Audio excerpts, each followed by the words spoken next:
So we've gone and bought ourselves a bright orange two-door JK Wrangler. What you see here is what we got. We got it off a customer of ours who was going to the US, had some mechanical issues, and he didn't want to spend the money to fix it because he didn't think he could sell it in time. So we landed ourselves a good deal of a 3.6 petrol V6 Jeep Wrangler manual. That needs a lot of work, but yeah. So step one with it is obviously we've got to get it back up to mechanical conditions that are acceptable. And then we can open the door to some modification stuff, some lift kits, some ARB lockers. It's already got obviously the winch and the bull bar and the drive lights. So let's have a look at what's going on with this Jeep mechanically. The most obvious thing with this is it's got the common cams lifters noise that all the 3.6s develop eventually. This one's quite severe. It sounds like the lifters are about to depart the cylinder head. We're also suspicious of a timing chain problem. We've got a check engine light on, so we need to work out what's going on with that.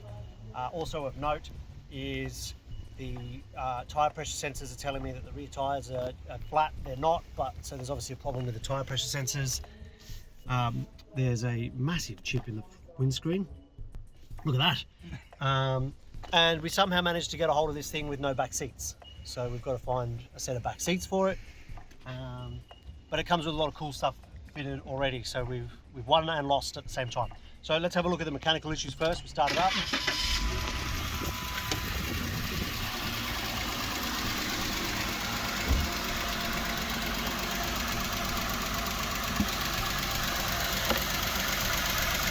It doesn't actually sound that bad at idle, but if I bring the revs up,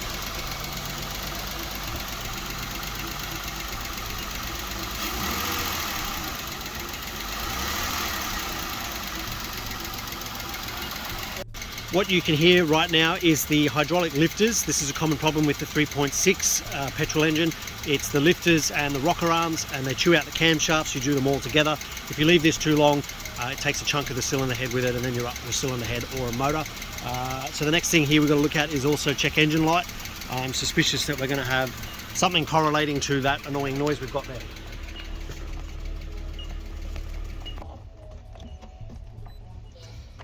So first thing here with the trusty Snap-on scan tool, bit of product placement there for you, Snap-on. You can send a check in the mail.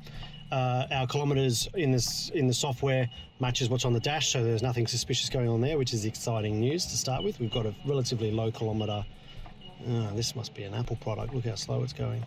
Right, let's go. Engine, codes.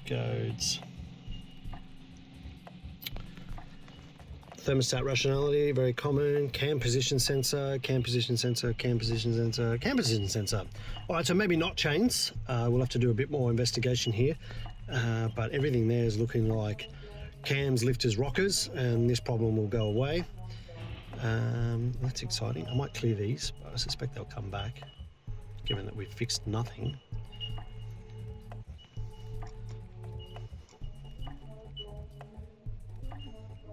No codes, but we haven't started it. All right, so let's...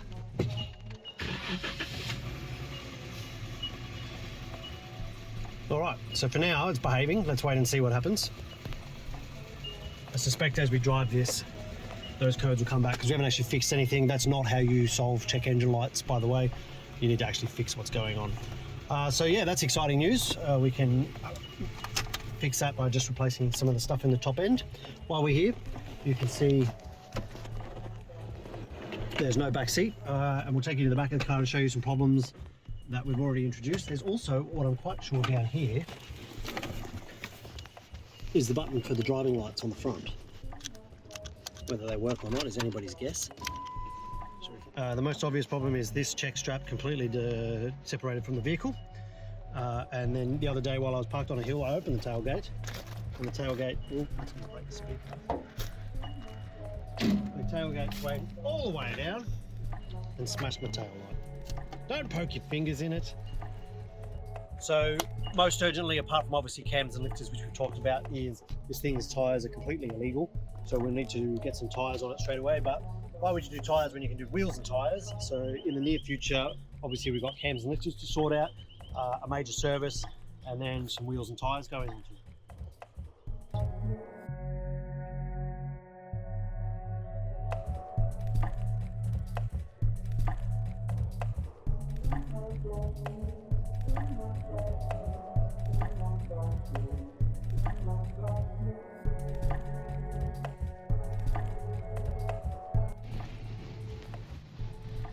So we've driven this a grand total of what, 2Ks maybe up the road, and our codes have come back. Now we've got a traction control light as well, so this is Jeep life. It may or may not turn itself off on the way to where we're going.